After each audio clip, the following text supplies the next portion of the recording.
iniciar a leitura de hoje, receituário mediúnico.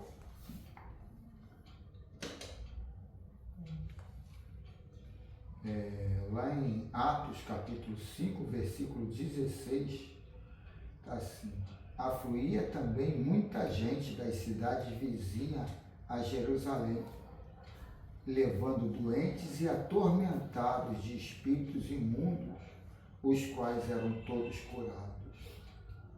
Isso aqui, eu quando li, fui lá ler o capítulo, para entender esse versículo. É interessante não, é questionável.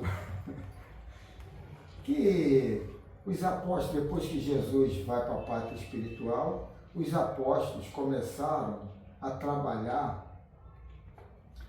num centro lá mais assistencialista, e eles estavam fazendo muitas curas na porta do Templo de Salomão. Salomão é o quê? É um templo, que nem hoje não tem templos aí da Assembleia de Deus, era um templo religioso. É que o Templo de Salomão, eles procuraram copiar o Templo de Salomão, que foi destruído, e depois eles fizeram Salomão eles fazem um outro parecido, entendeu? E não destruíram não, é o Templo de Salomão mesmo.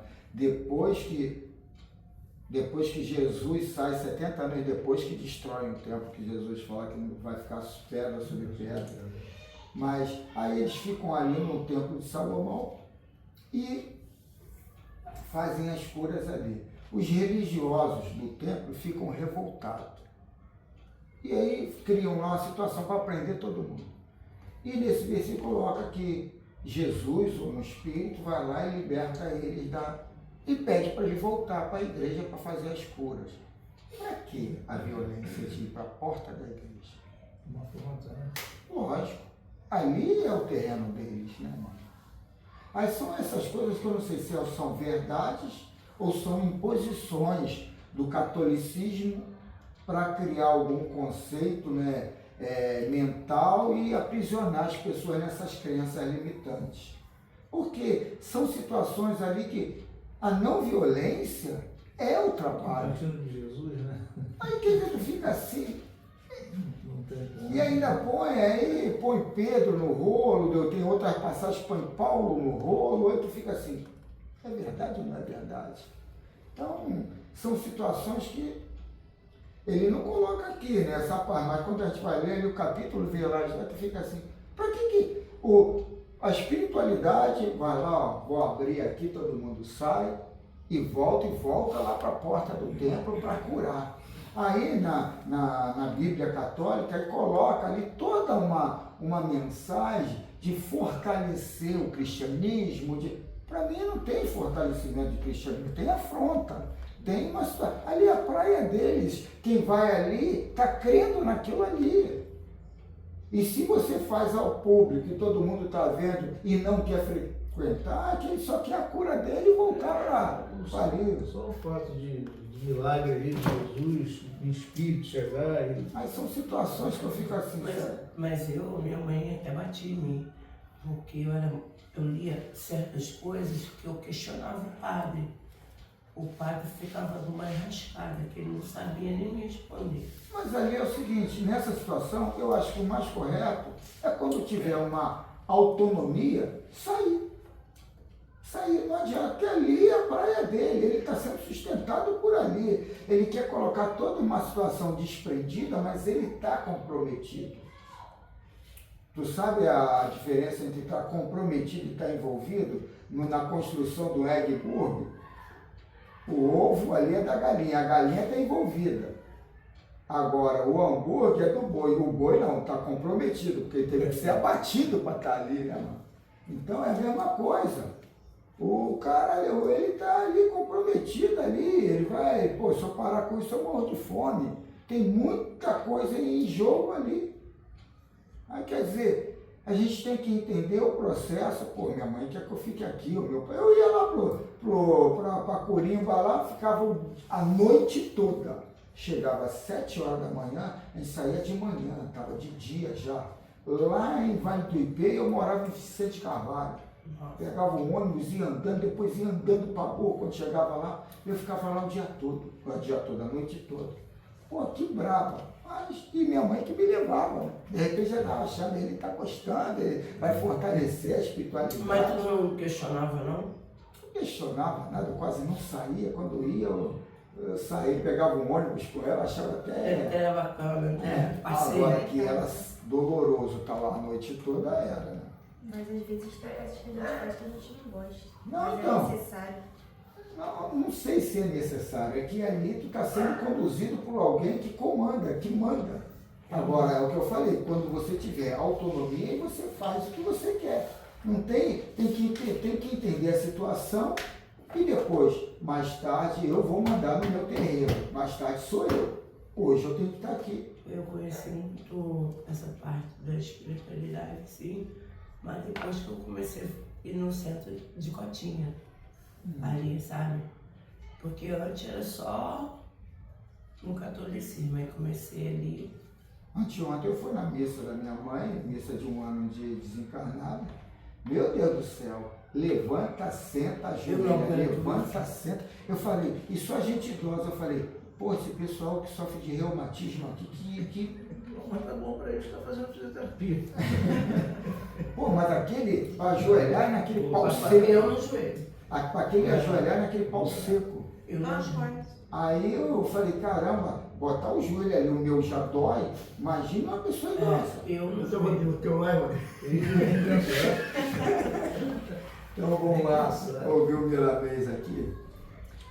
O médio receitista deve saber, eu li aqui a parábola, o médio receitista deve saber que ele não passa de um simples instrumento nas mãos hábeis dos benfeitores espirituais.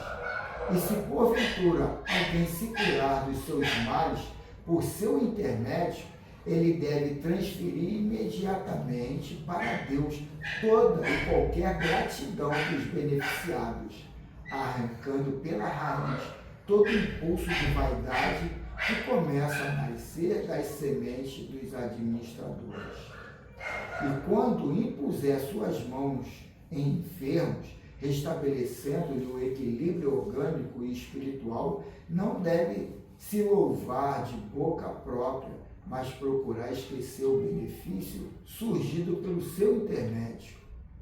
É bom que se lembre de quantos os estão ajudando nessa operação cristã. O sensitivo receitista não deve se antepor aos conselhos dos médicos. Eles também trabalham na mesma causa. São dois ideais que se completam quando o amor se estende aos dois caminhos. O receituário mediúnico não veio substituir a receita médica, mas ajudar os terapeutas da Terra a aliviarem os enfermos do mundo. Seria impossível que, com a indicação de certos e simples medicamentos, pudéssemos colocar em dúvida a medicina oficial, pois a nossa intenção é justamente o contrário. Os enfermos, conscientes de comunicação dos espíritos, passam a crer na mediunidade de cura dos próprios médicos, na inspiração dos mesmos na hora em que se dispõe ao tratamento de doentes. Os videntes poderão afirmar o que falamos, bem como os doutores de maior sensibilidade que não queiram negar suas próprias experiências. A verdade ficará de pé, queiramos ou não. O tempo se encarregará de difundi-la por processos ignorados pelos homens. Se a religião caminha verticalmente para o espírito, a filosofia não tem outro roteiro, nem a ciência, e por essas e outras coisas similares que os sábios não discutem, os santos não contendem e os místicos impõem as suas convicções. Cadê? E os místicos impõem as suas convicções. E é justamente o que o médium deve fazer, caminhar nas trilhas dos grandes benfeitores da humanidade. Eu acho que o Miramês coloca uma situação, sabe, ele pega ao mesmo peso e procura botar em conceitos diferentes. Porque ele está falando isso aqui para médiuns, não para os doentes. Então, se a gente é o meio do processo, a gente tem que estar ciente do que a gente está trabalhando. O que é essa operação que a gente traz e o que é a operação da medicina oficial. A gente está trabalhando, a gente tem uma consciência que somos espírito, não somos o corpo de carne, mas estamos trabalhando no meio material. Então, aquelas pessoas não conscientes de que somos espíritos ainda precisam muito do remédio. Como é que é o nome do remédio que é feito na Terra? Alopático. E o homeopático, não é mais o alopático aqui. Que o homeopático vai mais com o lado espiritual. Aí ele tem que colocar que aquilo ali é uma matéria mais pesada para aqueles infiéis, para aquele. E o homeopático, o espiritual, já é uma transição para você ir trabalhando um desapego à carne, ao trabalho só do material. E aí você vai entendendo essa nuance. Ele coloca aqui que não tem que estar nos dois, mas você tem que entender que você está necessitado do alopático porque você ainda está muito materializado. Porque senão você não pegava a doença. Porque senão você teria a vida maravilhosa que você quer ter. E você não consegue. Ele coloca ali muito um amarrado, mas não diz, sabe, aonde é o divisor de águas. E aí as pessoas ficam entrando em crenças cada vez, continuando em crenças limitantes, que você não entende. Eu estou num processo de desprendimento. Hoje eu não só vou no médico, eu também vou na casa espírita. Amanhã eu vou na casa espírita para passar, mas não vou precisar ficar recebendo receita para trabalhar uma coisa que está aqui dentro da minha cabeça. Isso aí é para dar uma luz para você trabalhar aquilo, o consciencial, e não só o trivial do comportamental do grupo. Mas vamos continuar aqui, porque eu estou botando a minha posição, né? Que eu leio, às vezes eu fico assim, pô, mas e aí? Nós somos espíritas. Eu falo para você, eu tenho, sabe, eu sempre tenho uma... Nós somos espíritas. E aí, como é que ele vai passar a mensagem aqui para o espírita mesmo, para o médium? Porque ele está dando ali, mas ele está meio em cima do muro. Aí você entende essa situação do ramatismo, né, no meio espírita, né, que eles estão praticamente à parte. O grupo ramatiz é bem... Porque ele ali já coloca, ó, é aqui, é ali, ó, a macumba é um pouquinho diferente. Aqui é você com você e vamos trabalhar, porque quando a gente desencarna, a grande maioria, não vai para o mundo mental, vai ainda para o mundo etéreo, muito mais plástico, muito mais parecido com a Terra.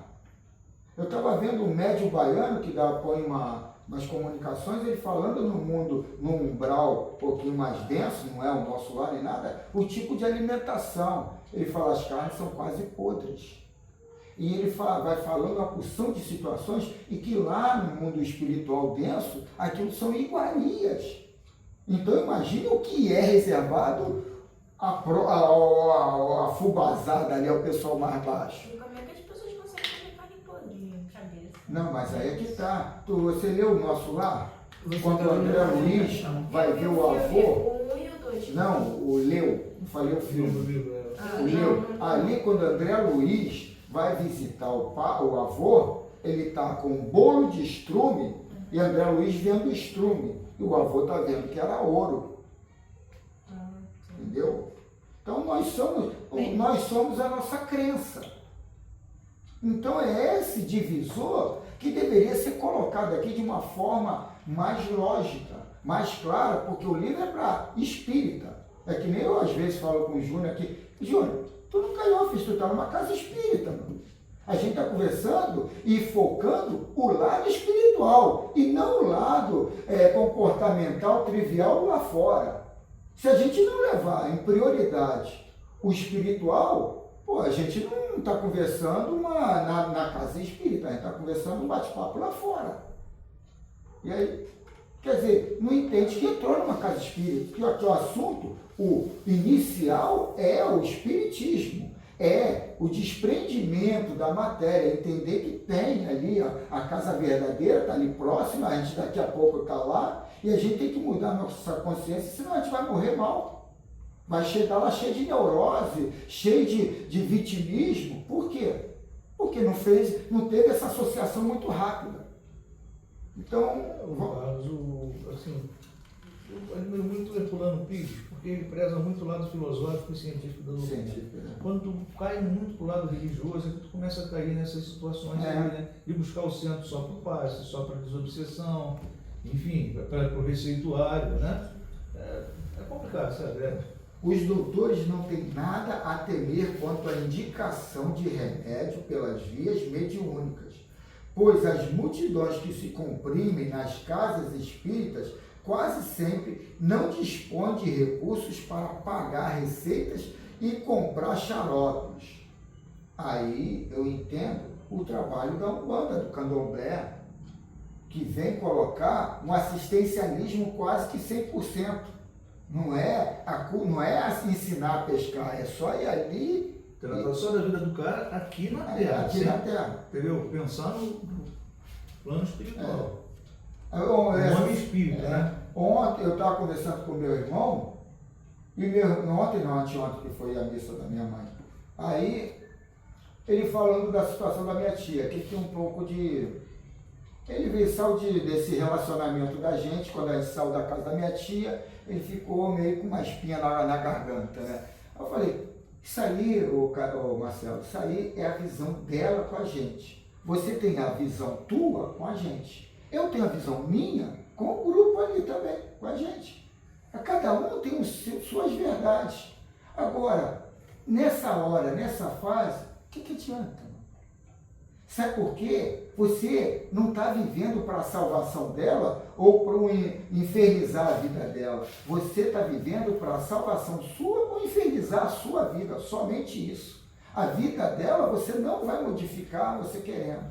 Você pode achar que prejudicou, que melhorou, que isso, mas ela vai ter o merecimento que ela precisa, que ela é responsável.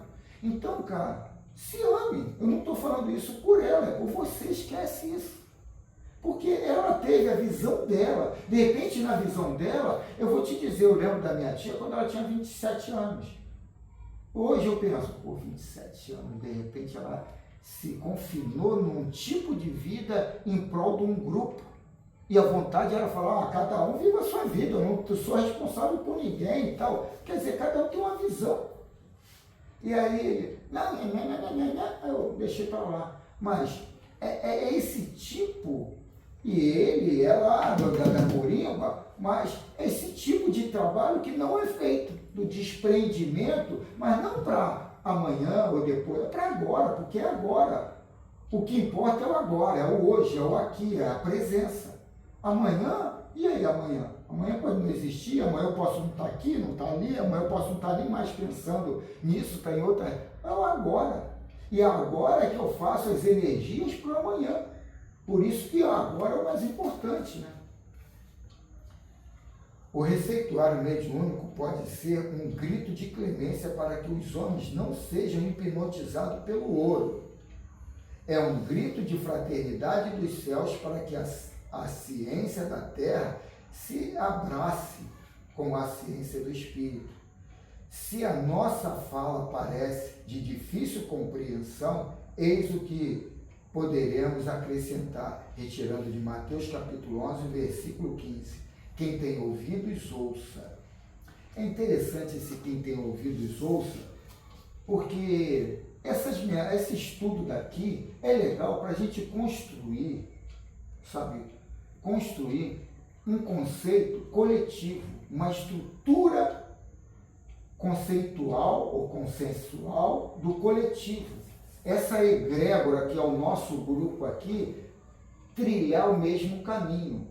Eu vou dar um exemplo da dona Denise, que esteve aqui, que logo de início ela ficou meio assustada, né? Porque aqui não fazia o negócio da sopa, bater de porta em porta e pedir 1 quilo, porque aqui não fazia o assistencialismo das outras casas, porque aqui não fazia isso ou aquilo que ela tinha que ver, ela tinha que estar ali participando, mas ela não estava se descontaminando, porque estava cheia de situações nervosas e no qual ela participou de casas que tinha isso.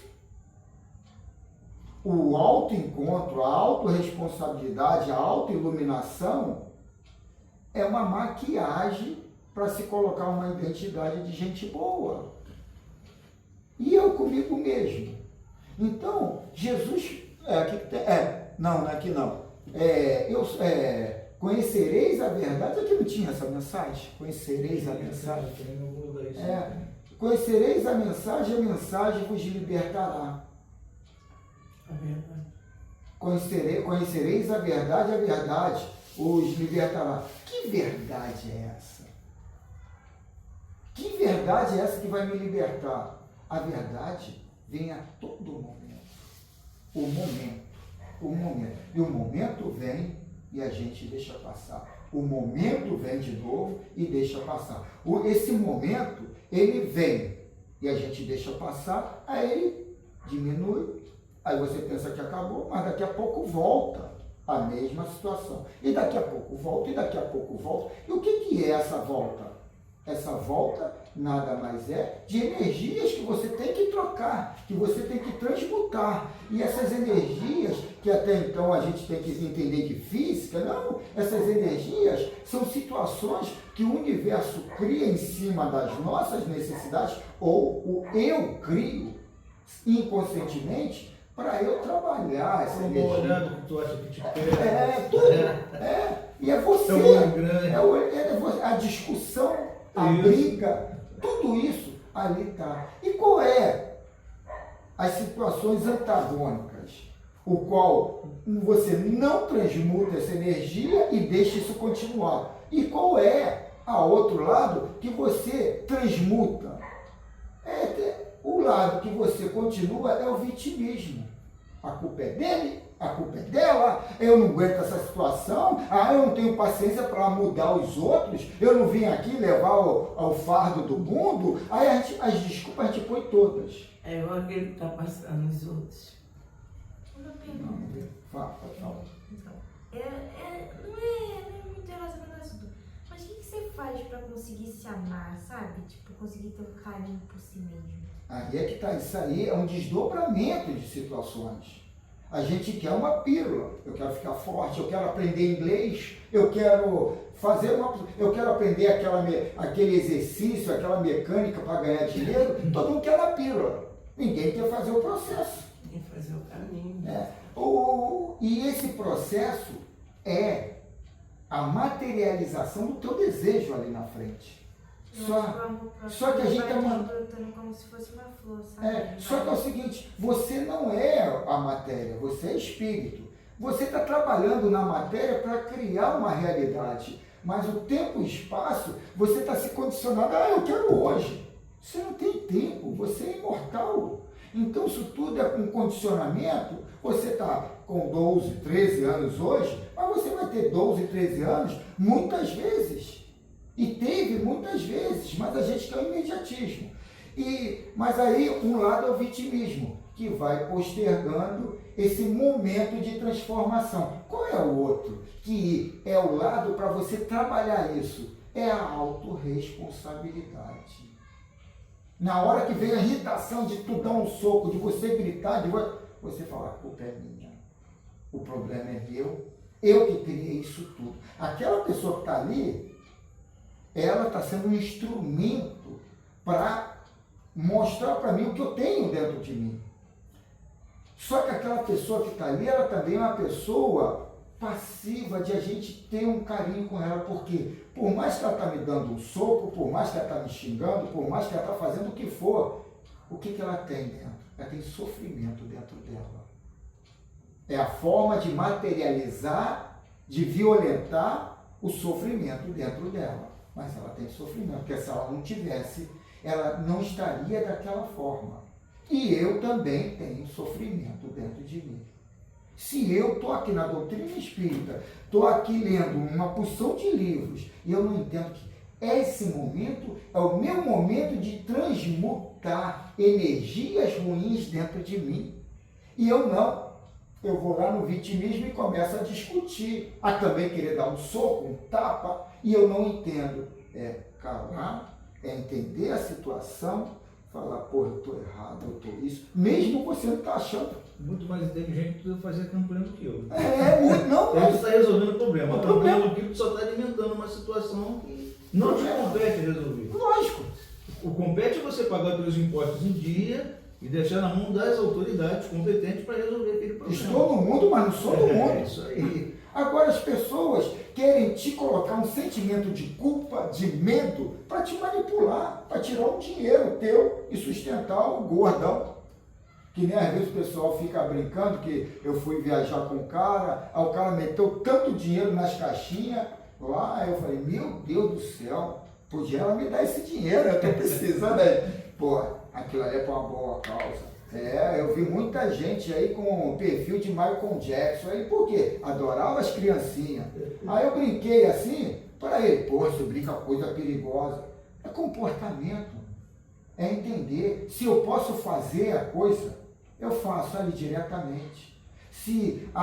O que me importa é por que eu estou dando esse dinheiro aqui.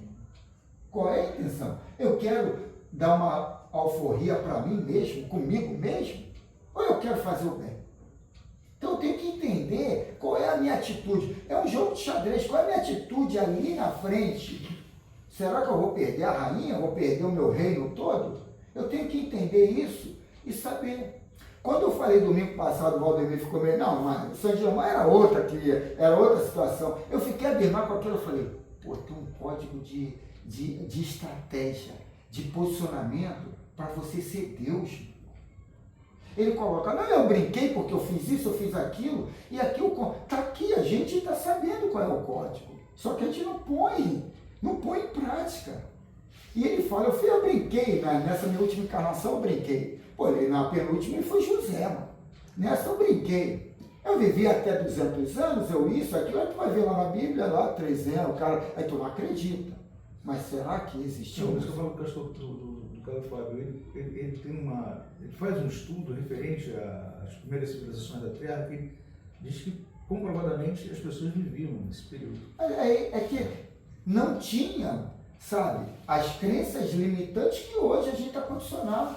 O cara falou, ó, é quase impossível vocês não envelhecerem.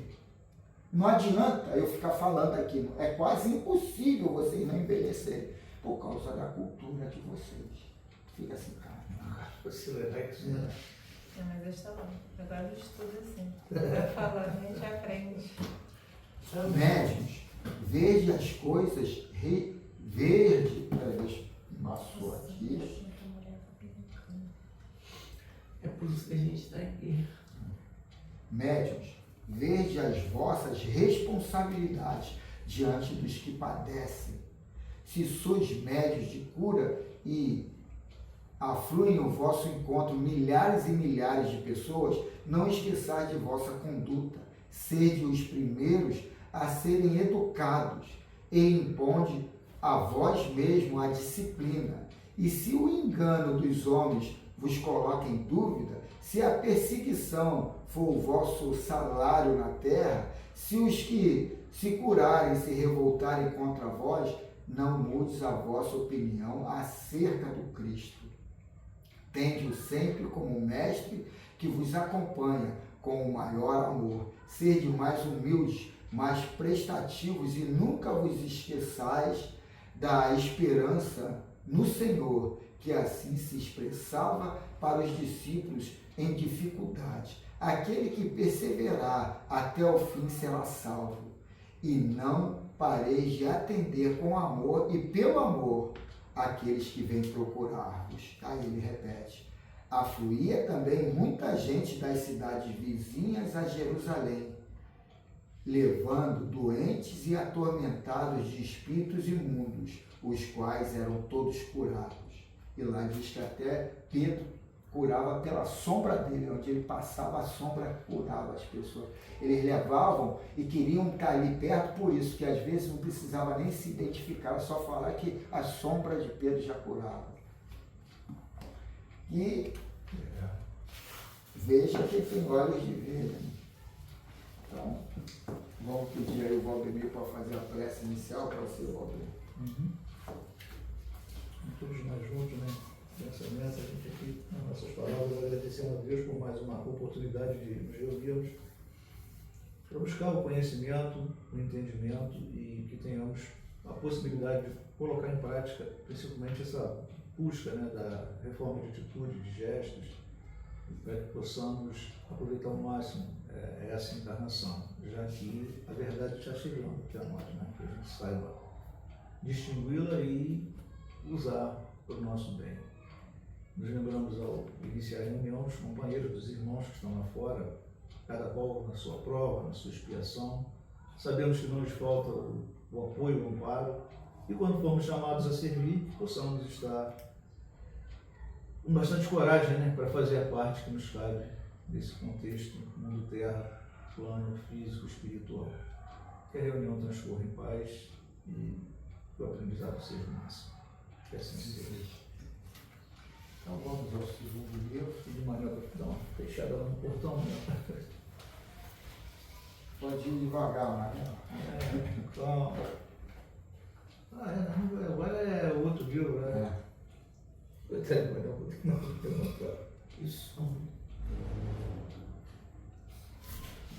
ver aqui. Pô, mano, desculpa, né? Agora não. Agora. Está no item 120. Pergunta 120, então acabou a 119. Um outro livro lá que eu vou passar a deixar contigo, Carlos, que eu achei interessante também. Para você revendo aí, cara, se vale a pena ou não. Para quando acabar esse aqui? Para quando acabar isso aí. Ah, esse aqui tem 50. Isso aqui tem 8, né? Isso aqui é o 3? É o 3. É. Tem 4, 5, Não, 6, 7. Você tem uma sequência dele? Tem. Tá, eu estou dizendo o primeiro. Ah, o primeiro, sim. Então, item 120 estão na segunda parte do capítulo 7, bicorporeidade e transfiguração. Questão 120. Tácito, resposta, um fato análogo. Deixa eu ler a outra ali. Não, mas a outra a gente leu. Tácito, resposta a um fato análogo. Durante os meses que Vespasiano passou em Alexandria para esperar o retorno periódico dos ventos de verão e a estação na qual o mar se sentia seguro, vários prodígios ocorreram pelos quais se manifestaram o favor do seu, pelos quais se manifestaram o favor do céu e o interesse que os deuses presenciam tomar por esse príncipe. Aí vem uma mensagem aqui abaixo que deve explicar aqui. Esses prodígios redobraram em Vespasiano o desejo de visitar a morada sagrada dos deuses, do Deus, para consultá-lo a respeito do império. Ordenou que o templo fosse fechado a todo mundo. Entrou ele mesmo, todo alento, ao que iria dizer o oráculo, e percebeu atrás de si um dos principais egípcios, de nome Basilide, que sabia estar retido doente há vários dias de Alexandria. Informou-se com os sacerdotes se Basilide estivesse nesse dia no templo. Se informou com os transeuntes se o viram na cidade. Enfim, enviou homens a cavalo e se assegurou de que esse mesmo momento estava a 80 milhas de distância. Então, não duvidou, mas que a visão não foi sobrenatural. A visão não foi sobrenatural. E o nome de Basilíade tomou-lhe o lugar de um oráculo. Então é a mesma situação da transmutação, né? Da transfiguração com bicorporeidade. Então vamos ver aqui se o Milanês dá um... Interessante, né, cara? Eu fui buscar lá no Império Romano, né? Eu nunca li, eu leio muito sobre essa parte de oráculo, antes de Roma ser e eu nunca li essa passagem, não. Então vamos lá, alusivo ao item 120, a mediunidade em ação. Quando falamos de doutrina espírita, nos lembramos da mediunidade, pois ela é a pedra angular, alicerçando todos os conceitos das comunicações dos espíritos com os homens. Onde encontrar uma religião ou filosofia espiritualista que não surgisse da mediunidade. Pensando no passado, vamos nos lembrar do imperador Vespasiano, que acreditava nos deuses e, portanto, nas comunicações das almas que já tinham passado para o além, atravessando o rio Et, que separa os dois mundos. O imperador consultava os deuses sobre o que tinha a fazer e sempre tomava os conselhos daqueles que tinham a facilidade de ver os espíritos com mais clareza. Certa feita, Vespasiano chegou a Alexandria, cidade famosa nas iniciações, com uma equipe de pitonistas, com alto desempenho espiritual. Buscou o templo e orou, pedindo proteção dos deuses. Apareceu então a presença de um famoso sacerdote egípcio chamado Basilide, dando-lhe precisas instruções à altura de um monarca como Vespasiano e advertindo sobre as tribulações que sobreviriam caso o imperador esfriasse nas decisões a serem tomadas. Ele agradeceu humildemente e o sacerdote desapareceu nas brumas do templo. O Vespasiano viveu antes ou depois do imperador que fez as reformas? Bem antes. Mas já não tinha o catolicismo ainda. Não tinha. Isso aqui eu acho que é antes de Alexandre o Grande e tudo.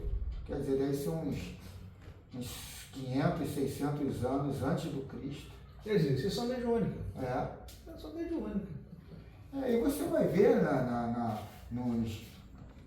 nos romances que falam eles adotam deuses lá, Mercúrio, ou tantos outros, mas eram mediunidade.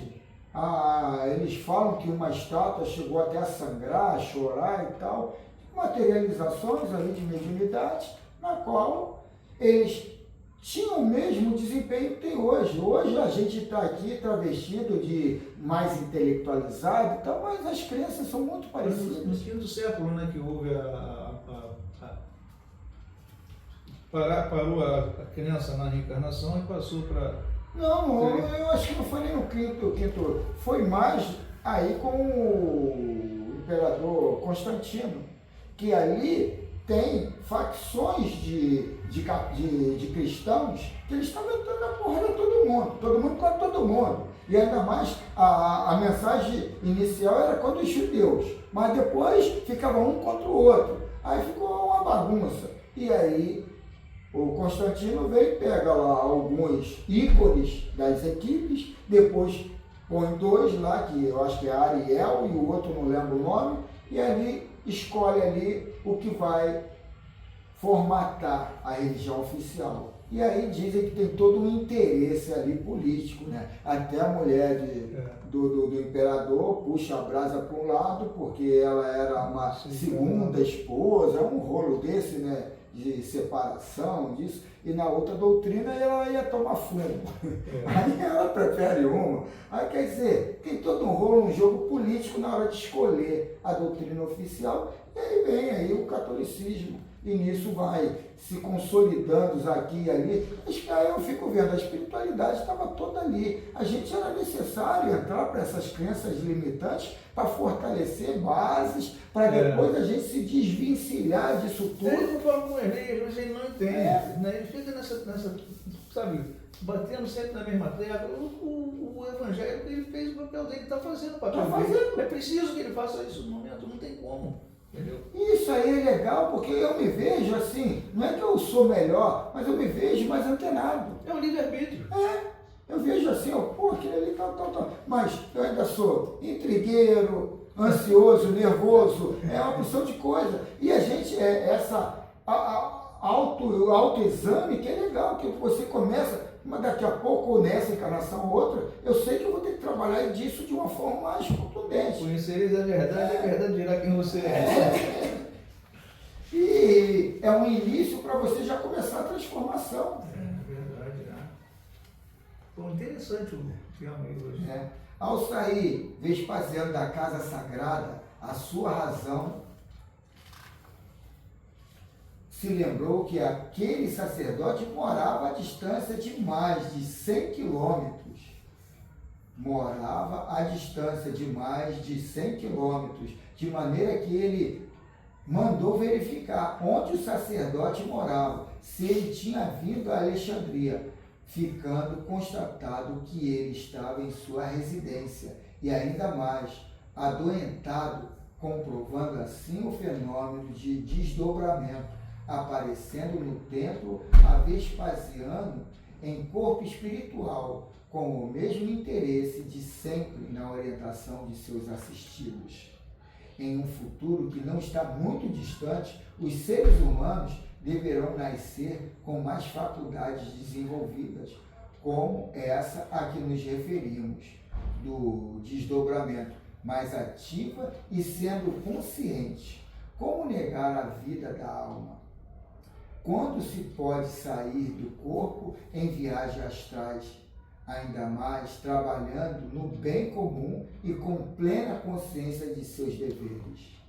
A reencarnação é outra lei natural em todos os mundos habitados, assim como a comunicação dos espíritos com os homens, fazendo circular a verdade para a esperança de todos os povos. Quantos reis, príncipes, profetas, místicos, religiosos, santos, escritores e poetas, nos seus ativos empenhos, não receberam a assistência dos espíritos conscientes para a familiarização dos dois planos da vida? A história está cheia desses fatos que, com o espiritismo, estão ficando comuns através dos canais mediúnicos. Os sacerdotes do passado, do Egito, da Caldeia, na Assíria, Alexandria e mesmo na Grécia, tinham plena certeza dos fenômenos espirituais e buscavam orientações dos chamados mortos, que sempre dirigem e orientam os vivos. A doutrina espírita surgiu no mundo pelas mãos abençoadas de Allan Kardec, para disciplinar esses dons, dando curso novo às faculdades, no sentido de educar a humanidade, mostrando-lhe a finalidade da vida e dissipando dos corações ignorantes o orgulho e o egoísmo, verdadeiras chagas da humanidade.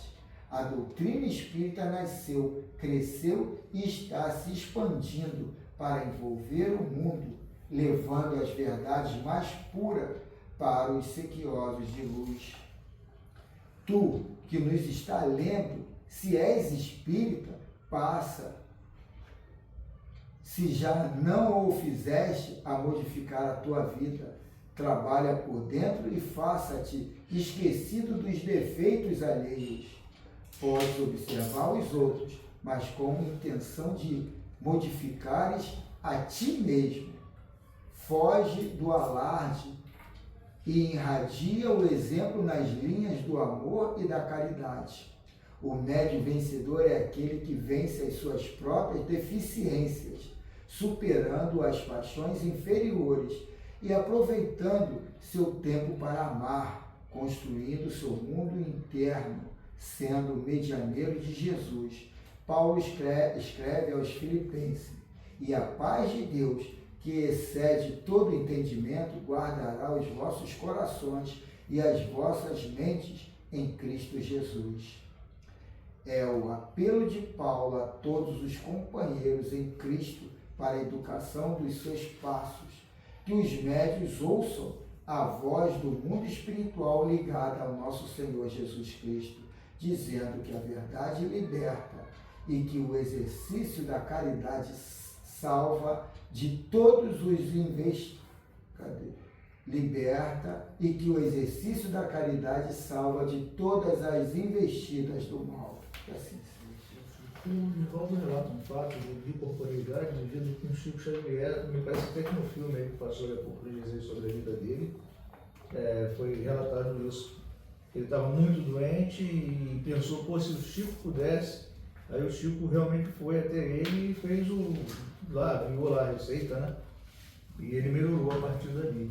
E outra coisa também, que é o seguinte, a gente já vivencia isso hoje, né? Através de videoconferência, você está praticamente vivendo uma bicorporeidade. Mas é o que eu falo, as pessoas estão querendo ver a macumba, o milagre, isso. As coisas estão acontecendo e a gente está num holograma. É que a gente ainda quer a mensagem de forma atrasada, atrás. A coisa está vindo. De forma espetaculosa, né? E hoje está vindo de uma forma que a gente chama de científico, computadorizado, sei lá qual, mas é a mesma situação. É a mesma situação, é a necessidade que eu preciso, é a mensagem que está vindo na hora. É algo que tenha ouvidos de ouvir e olhos de ver. Então, quer dizer, a gente está querendo ver, sabe? Jesus vinha aqui e falar, ô irmão, não é por aí, não é por ali. Mas a mensagem já foi falada, já tá à mostra aí para todo mundo, mas é o que eu coloquei aqui da autorresponsabilidade e a vitimização. Só que a gente não dá o braço a torcer. Não, errado é ele. E ali vai ter um problema cardíaco, um AVC, porque está ali engasgado com a baba dele mesmo, do nervosismo, da vitimização. E a gente tem que entender que esse momento de transformação, que eu entendi, que eu coloquei a autorresponsabilidade na atitude, ali na hora, pode acontecer que eu tenha a leitura de que eu saí mal da vida, eu fui humilhado, eu fui rebaixado, eu fui ironizado, eu saí mal na discussão e todo mundo debochou, cara, vacilou, ou peidou, viajou na maionese, cada um fala de um jeito, mas ali é ser o menor para depois ser o maior. E ali naquilo ali você criou, sabe, transmutou uma energia que você ia ter que ficar, de repente, outras encarnações para voltar para transmutar. E você transmutou. E aquilo criou energia salutar para criar o que você quer ali na frente. Uma casa melhor, um carro novo, uma mulher mais amável, um mundo que você quer. Mas você não constrói ali na frente, porque as energias que você está construindo energias podres, que só te arrebenta. E você não sai dessa ciranda de Sansara, que fala lá os orientais, né? Você não sai desse processo kármico que você não dilui nunca. Porque você não dá o braço a torcer, você não fala, tá bom, agora eu vou calar a boca, eu vou ouvir, vou deixar ele falar, vou sair pequeno, mas você sai grande. E é muito difícil contabilizar nessa historinha toda de ser assistencial por ser assistencial. Estão com fome, estão com isso. Todo mundo tem o que merece. Mas se está na tua posição de ajudar, é se colocar um lado do outro. Agora, fazer que nem outros. Eu tenho uma pessoa que está precisando, tal. Então me dá um endereço que eu vou dar. Eu vi na internet. Eu não sei onde mora. Eu só vi e repassei. Se eu for procurar, eu vou achar um caminhão. Eu vou levar todos os cachorros leprosos na rua para dentro de casa? Eu vou ter essa condição, esse equilíbrio? Minha mulher, minha família vai ter? É o que eu falo isso para minha filha quando trazem muito. Então vamos agora acalmar os ânimos, levar nosso pensamento ao nosso modelo e guia e tentar confabular com ele. Mestre Jesus, que a vossa paz possa ser uma realidade na consciência de todos nós aqui reunidos, encarnados e desencarnados. Essa egrégora, esses irmãos afins aqui reunidos na proposta de conhecer a verdade. A verdade que liberta do sofrimento, pois somos deuses, não somos deuses da dor, do sofrimento, da culpa, do medo. Somos deuses que possamos criar um mundo melhor, não só para mim, mas para todos que vivem nesse meu mundo. E que a paz possa ser o iniciar dessa estrutura nova, dessa estrutura de crenças que vão ampliar a minha atitude, o meu pensamento, o meu iniciar da autoiluminação. E assim só temos a agradecer ao Pai Criador de tudo e de todos, rogando muitas graças a Deus. Em nome do Mestre Jesus, está agora aberta a segunda parte dessa reunião, dessa fraternidade entre irmãos. Que assim seja.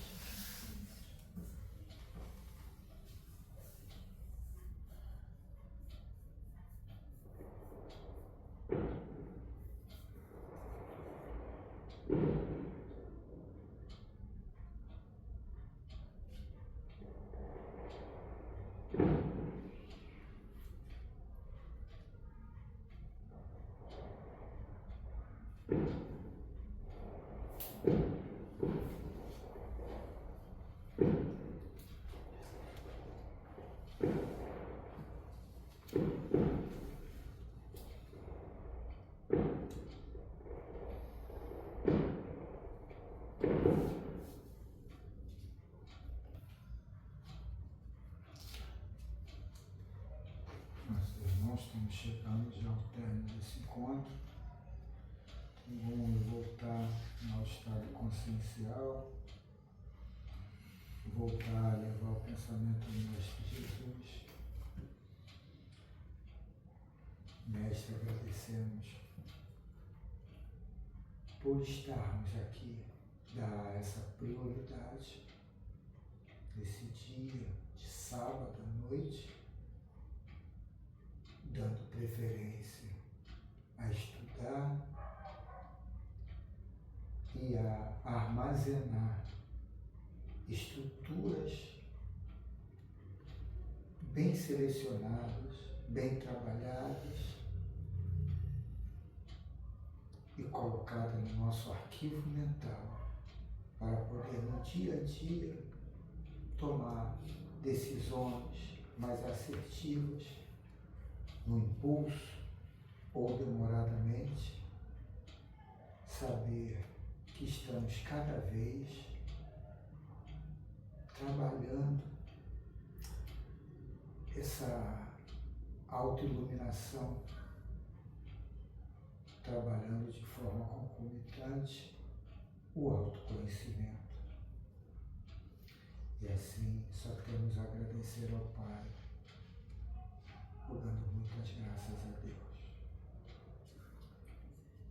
Em nome do Mestre Jesus está encerrada essa fraternidade entre irmãos.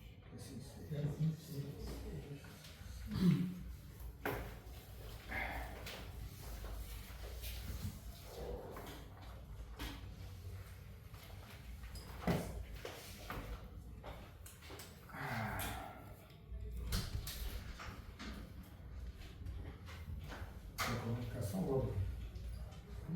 fazer na próxima reunião. Tem, Deicinha? Então vamos iniciar com a Deicinha. Quero me sentir vivo, mas me sinto morto. Me sinto muito triste. Todo dia eu espero um dia melhor, porque eu já não tenho esperança em mim. Mesmo eu não tenho esperança em mim mesmo. Sei que errei muito, mas penso em mudar para melhor. Só não sei como. Estou preso nos meus erros e atitudes. Eu só quero me encontrar na luz, novamente. Fique na paz de Deus. Então vamos dar um tempinho, vamos conversar com esse irmão. Levar o nosso pensamento a ele, que ele possa receber essa energia. Irmão, você já está no caminho. O autoconhecimento ensina, a base fundamental é a autorresponsabilidade. Que você possa se libertar, pois ninguém está te prendendo, ninguém está te condenando. É você próprio, irmão. Trabalhe essa euforia de você com você mesmo, pois o Pai sabe que você tem as atitudes, tem as predisposições, já entendeu como você é e te colocou no mundo para executar exatamente isso. Que você saiba que você foi o que era o de melhor de você. Hoje, com essa tua autorresponsabilidade, você é outra pessoa e que você possa agora se armazenar de energias resultante dessa autorresponsabilidade e criar esse mundo melhor para você. Fique na paz, irmão. Sim. Acabou? Só tinha essa? Só. Então vamos lá. Então.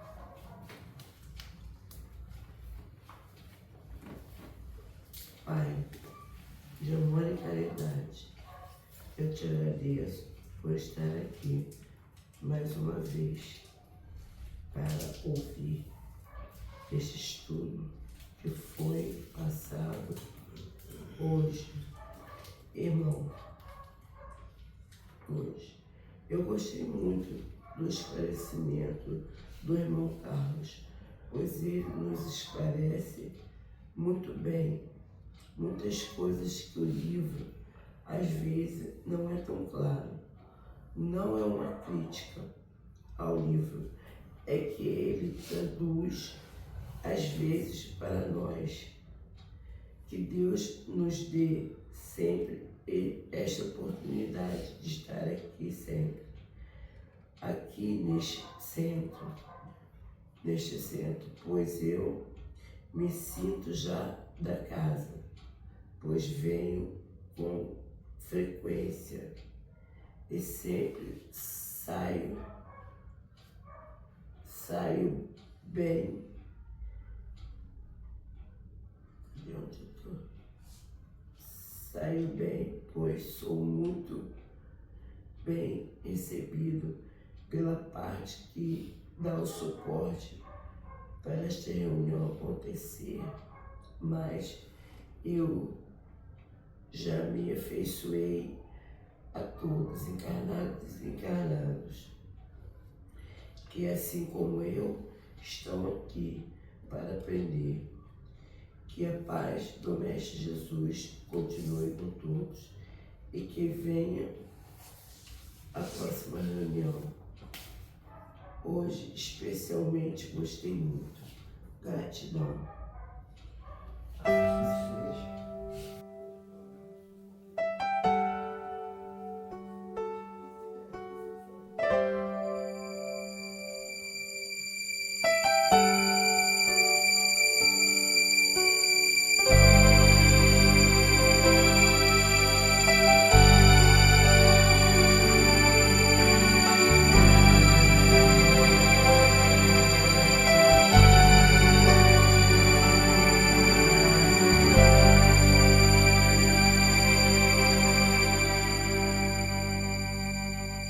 Quanta luz neste ambiente, descendo sobre nós, vibrando em nossa mente. Quanta luz Quando assim em prece, como a alma cresce aos olhos de Jesus, quanta luz, pois em oração a voz do Mestre fala ao nosso coração. Quanta luz descendo sobre nós, quanta luz, quanta luz,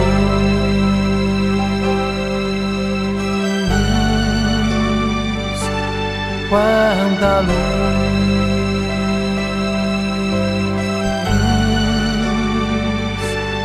quanta luz.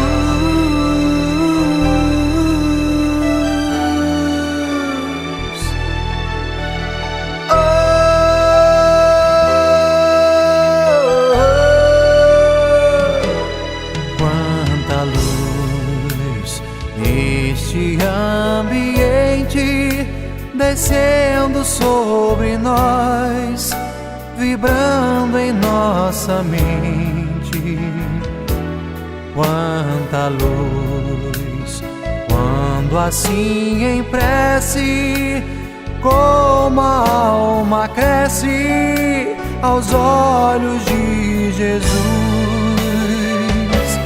quanta luz, pois em oração a voz do Mestre fala ao nosso coração. Quanta luz descendo sobre nós, quanta luz, quanta luz.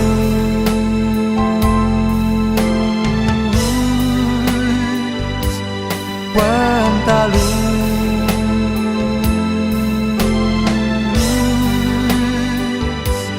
quanta luz,